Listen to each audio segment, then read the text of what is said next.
Hi, I'm Gary Loris. This is Lucy and Ollie. We're the Jayhawks, and you're watching 101.9 KINK Radio in the Skype Live studio. Come on, guys. All right, is this Ollie or is this Lucy? That's Lucy. You can tell. Yeah. Dad can tell. Good for him. We got a couple roadies running around the room here. This is awesome. It's like love just roaming the room. Indeed. Gary, welcome back to Portland. Thank you. This Thank is you. amazing. It's We been love too seeing long. you. It has. I've had the good fortune of seeing you over the years a number of times, so it really does do my heart good to actually be up here and talking with you. I guess my first question, is it fair to say you've been at this game for a while? Yeah, it's not our first rodeo, as George Bush used to say, I think. It's been a while, and the other thing is the Jayhawks as a band have been together longer than most artists that I interview up on this stage. There's got to be advantages to that. Yes. What are they? I'm not trying to figure it out. Well, I'm sure there's some. Tell me. Consistency. Consistency, yeah. Somebody once said, "You guys are so consistent." That wasn't backhanded. Guess. Yeah, no, that's a good one. Well, we certainly know who we are, and and we are comfortable in what we do, and trying to think of other advantages. More comfortable. Connections. I would think connections, because you really have worked with so many great names over the years, and you get to pick and choose. They pick and choose you as well. So I would think the relationships that you've made on the road and in the music world is something that a 22-year-old just doesn't have standing up here. Well, I think, although we still feel like we have something to prove, I think we are comfortable, and feel confident in what we do. And, it's tougher, I think, nowadays for bands to come up and be heard and sell records and so forth. And, Do you really believe Experience that? is good. With social media and everything? I mean, kids can go on YouTube now, and if they get enough hit, record labels start looking at them. Yeah, it's a whole different deal from the I don't want to be that old guy saying, I remember the days when you'd pull into the town, you'd find the payphone, and call the club and figure out how to get there. And somehow we did it without a smartphone, and it's amazing that we made it through life. Make sure without there it. was enough cassettes on the Yeah. of your cassettes on the shelf. Yeah. Well, let's talk new music, man. We've got the new album, and tell us about that, because it's got a lot of Portland ties in there.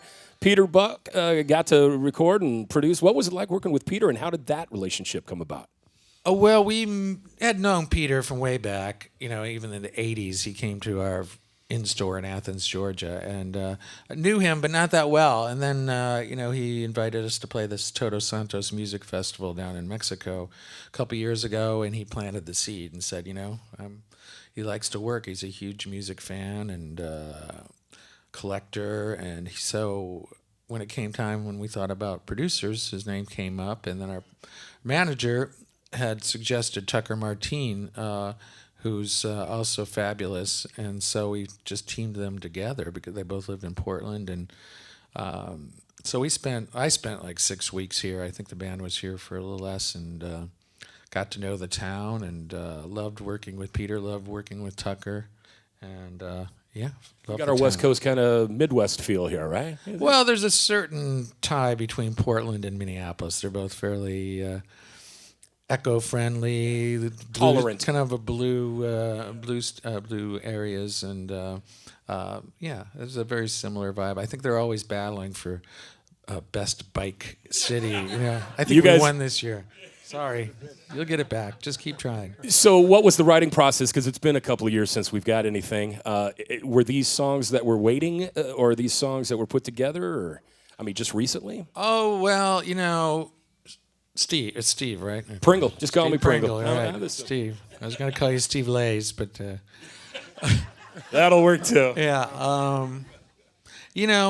Steve, I had a little problem with drugs and alcohol, so I went to rehab and got out about 4 years ago, and kind of spent a little time getting acquainted with music again, and deciding it wasn't the cause of my problems, but was actually what made me survive.